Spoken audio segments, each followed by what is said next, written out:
Bonjour, effectivement j'ai un invité surprise parce que je me suis dit tiens, Limited, je vais peut-être leur faire le pitch, leur expliquer qu'on a 14 millions de profils en France juste sur Carrefour, qu'on en a 120 millions dans l'ensemble de nos géographies avec les alliances qu'on a pu mener. 120 millions c'est versus un Walmart à 150 millions et un Amazon à 300, ça commence à rigoler.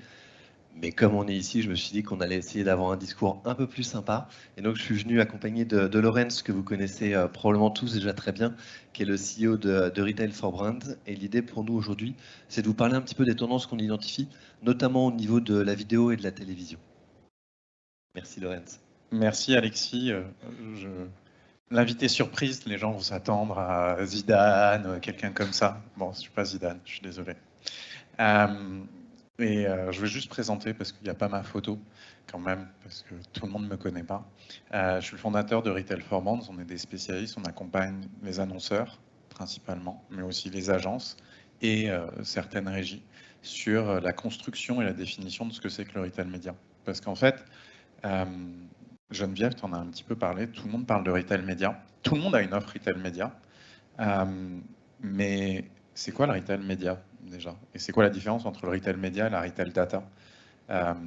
Où est-ce que ça commence? Où est-ce que ça s'arrête? Si on est un peu orthodoxe, c'est uniquement, principalement, le retail média digital. Si on est un peu moins orthodoxe, on se rend compte qu'en fait, c'est beaucoup plus large. Et c'est pour ça que vous avez des variations d'évaluation qui vont de 50 milliards, ça c'est la dimension orthodoxe dans laquelle Amazon a 77% de part de marché, à une vision qui est celle du groupe M ou BCG à 150 milliards. Ça pèse quand même pas mal tout ça, mais en fait parce qu'il y a beaucoup d'origines différentes, et c'est un peu voilà, la raison d'être de Retail for Brand, c'est d'aider les sociétés à comprendre ce que c'est et à comprendre quel est l'impact business qu'il peut y avoir sur ce sujet-là. J'arrête pour mon introduction, nous on n'est pas 14 millions, on est 25 personnes. Voilà. Moi je suis moins dans la data, je suis plus dans l'exploitation de la data. Donc on se l'est dit, on va se le faire plutôt comme un échange auquel vous pouvez participer. Et moi, la première... veut bien vous donner un micro.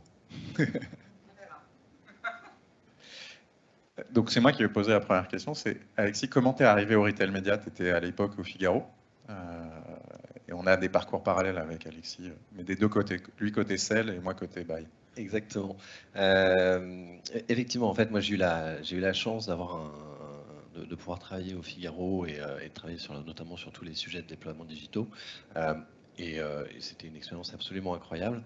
Il m'a manqué peut-être le point de la donnée. Quand j'ai vu l'ascension qu'il pouvait y avoir sur toute la donnée transactionnelle, notamment avec toute la pertinence que ça pouvait avoir, j'y ai vu un potentiel et un champ des possibles absolument incroyable.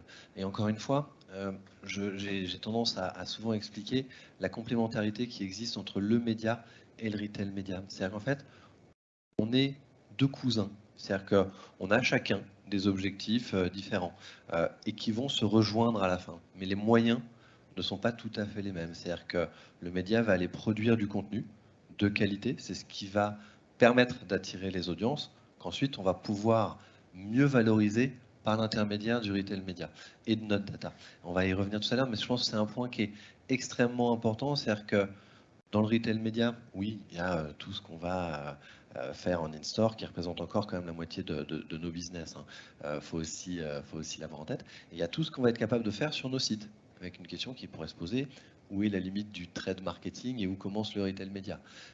Certains l'ont arbitré de manière claire, chez certains c'est encore un peu une ligne floue, mais c'est un vrai sujet. On est sur quelque chose qui est réellement en construction, on est au niveau du programmatique il y a quasiment 15 ans.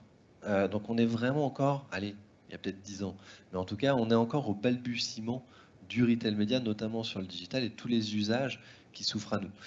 Aujourd'hui, les usages en retail média sont plutôt bien maîtrisés sur toutes les parties on-site. Donc tout ce qui va se diffuser sur les sites, ça fonctionne aujourd'hui particulièrement bien et ça représente à peu près entre 80 et 90% des revenus retail média digitaux pour des sites hors Amazon. Ensuite, on va avoir toute la partie d'exploitation de la donnée à l'extérieur de nos univers. Et c'est là où le retail média et le média vont commencer à se rencontrer.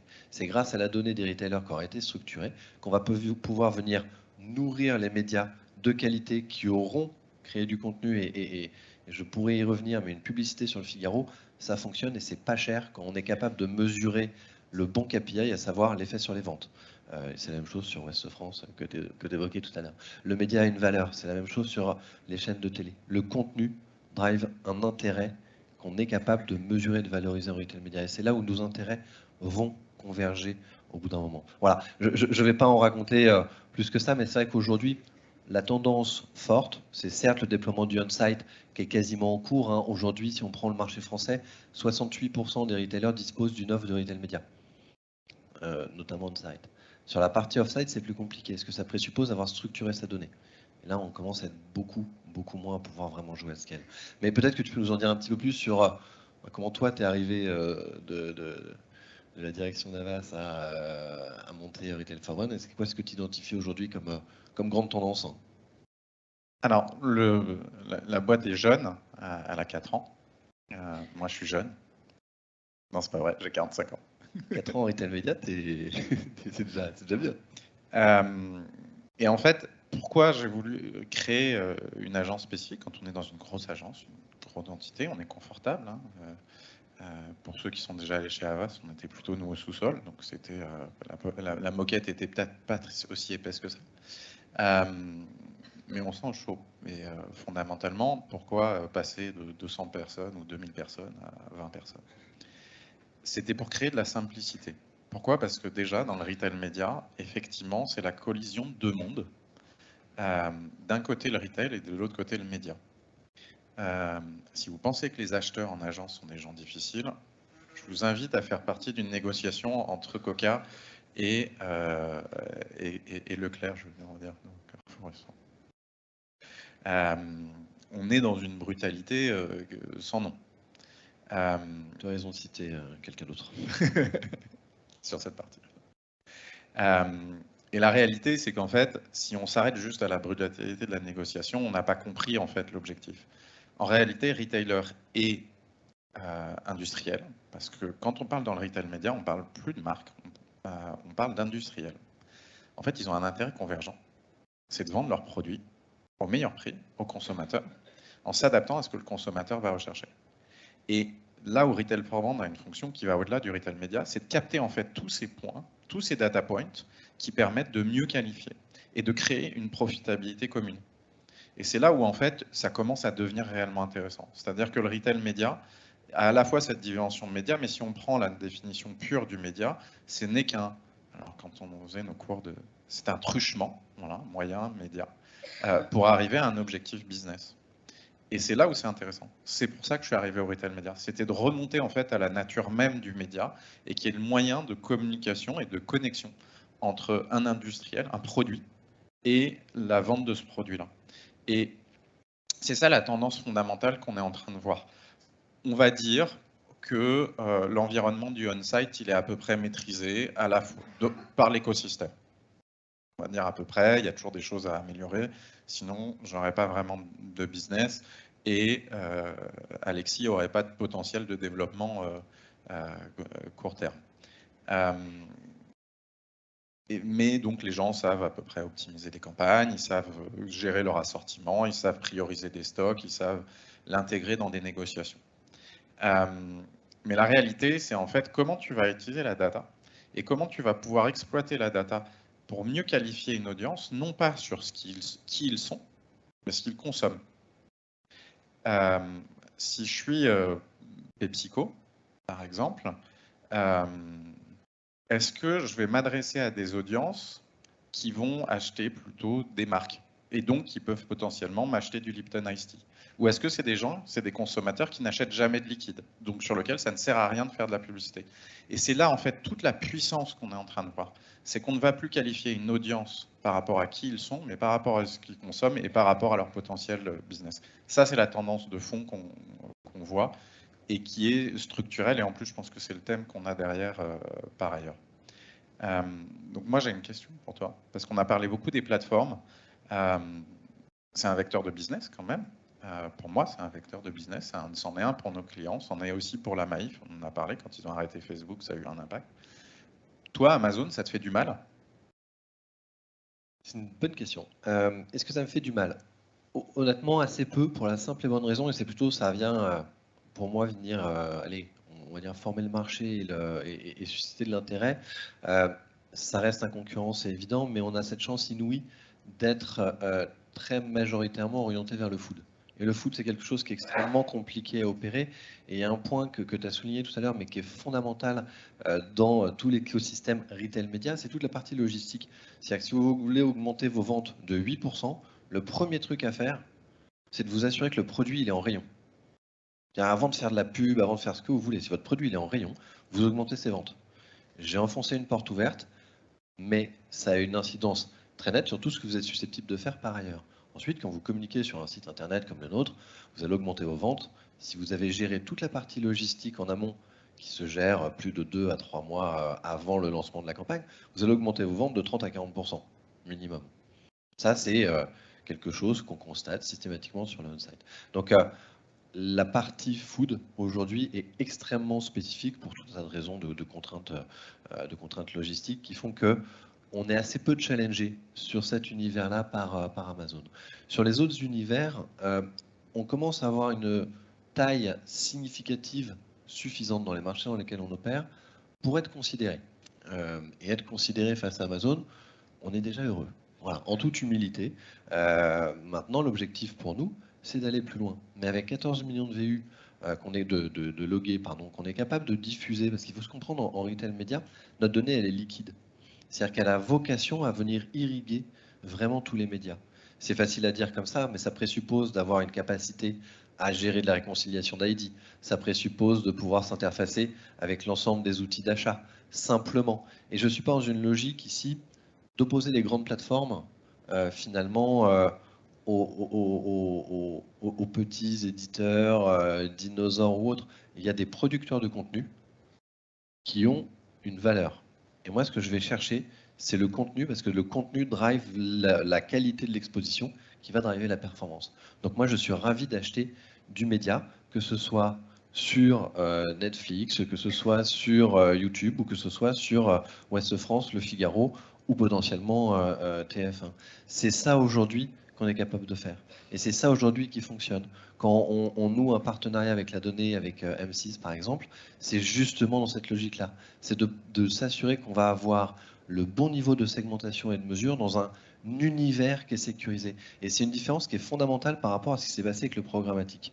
Sur le programmatique, on a, et je pense que vous savez tous ici à quel point je suis un fervent défenseur du programmatique, mais on a dévoyé un petit peu le modèle en utilisant des KPI qui n'étaient pas les bons, qui étaient des KPI médias qu'on a tous su, avec lesquels on a tous su jouer, pour le dire poliment. Avec le contenu, on ne joue pas. Et ça, c'est une différence fondamentale. Je pense que la dichotomie qui va s'opérer dans les années à venir, c'est est-ce que j'ai un contenu de qualité ou est-ce que j'ai un contenu qui a été optimisé pour générer des KPI immédiats. Quand on a un contenu de qualité, on aura la capacité à s'exposer à la performance. Et on pourra le tourner comme on veut. On est dans un marché de performance et le retail média, ça mesure la performance et les investissements de nos industriels sont drivés par cette mesure de performance. Donc je pense que la dichotomie qui va s'opérer, c'est est-ce que j'ai un contenu de qualité, quelle que soit la manière dont je le diffuse, ou est-ce que j'ai produit un contenu qui a vocation à optimiser des KPI médias. Et ça, je pense que c'est vraiment important pour tous l'avoir en tête. Et le retail média, et la donnée de data du retail média en tout cas, irait irriguer les contenus de qualité. Je pense que sur cette notion de contenu, et pour ceux qui me suivent sur LinkedIn, je suis quasiment aussi vocal sur LinkedIn que Geneviève parfois. Mais tu repousses quand même, tu repousses tes contenus. Donc je suis parfois la voix d'Amazon, mais ils ont fait deux choses qui sont assez intéressantes dernièrement.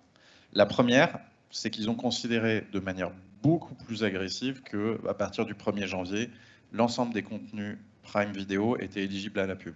Ils n'ont pas fait comme Netflix, hein, ils n'ont pas fait une sous-offre. Voilà. Donc ça veut dire que demain, immédiatement, à un niveau global, il y a 250 millions de personnes qui peuvent être pubées. Foyers, 250 millions de foyers. Ça veut dire quoi? Ça veut dire que tu as une tendance qui est hyper forte. Tu as la granularité d'une data avec un consommateur où tu sais ce qu'il achète, quand est-ce qu'il l'achète et à quelle fréquence il l'achète. Bizarrement, on retrouve des éléments très forts de la CRM. pour ceux qui ont fait un peu de CRM dans une vie antérieure, avec la force de l'exposition d'un contenu ultra premium. Ça, il ne faut pas oublier que le pré-roll, par exemple, parce qu'on en parle du pré-roll, ça reste une des expositions et un des plus puissantes qui soit. Je crois qu'il y a quelques années, ça a dû un peu évoluer depuis, c'était aussi fort que le cinéma. Parce que tu as une attention qui est vraiment hyper forte dans ces quelques secondes, parce que c'est un contenu que tu choisis. Donc quand tu as la puissance de la data consommateur associée à la force du message publicitaire, enfin la force du contenu, tu es vraiment sur quelque chose qui est hyper excitant et qui permet de donner plus d'ampleur et de redonner de la noblesse à la télé. Si elle l'a perdu à un moment ou un autre. Voilà, ça c'est pour moi une vraie tendance fondamentale. Et derrière, là où Amazon a eu un rôle énorme, c'est qu'elle a obligé les organismes. Oui. Allez-y.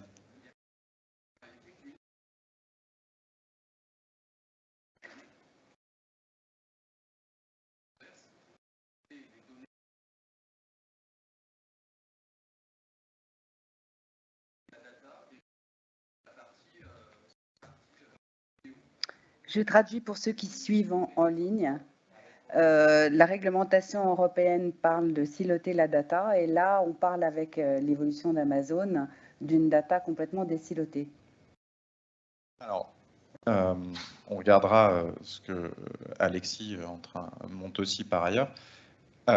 Fondamentalement, la donnée, elle va passer par des data clean rooms. Donc, ça reste une donnée d'activation, c'est pas une donnée d'exploitation. C'est pas parce que tu consommes ton contenu sur Netflix que Amazon va tirer des insights de ta consommation Netflix. De toute façon, je vais dire, et je vais être un peu cynique, Netflix, ils utilisent un cloud, et c'est le cloud d'Amazon. Donc, potentiellement, ils ont déjà beaucoup plus d'informations qu'ils auront avec cette donnée shopper. Le but, c'est de l'utiliser de manière uniquement d'activation. Ça fait des années, je voyais quand on était en agence, on voulait savoir plein de choses sur les clients, les consommateurs. On n'en faisait rien derrière, rien. Et toutes les agences ont fait la même chose. Toutes ont créé leur data lake, toutes ont fait...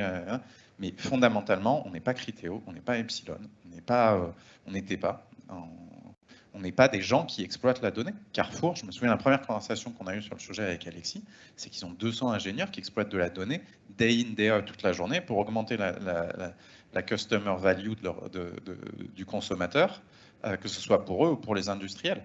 Ça reste le point. Et c'est là où, en fait, où la donnée, il faut faire évoluer en fait, de savoir à activer. L'enjeu, c'est d'activer la donnée, pour moi. L'activer pour que ce soit bénéfique, pour que ce soit plus pertinent. Merci beaucoup.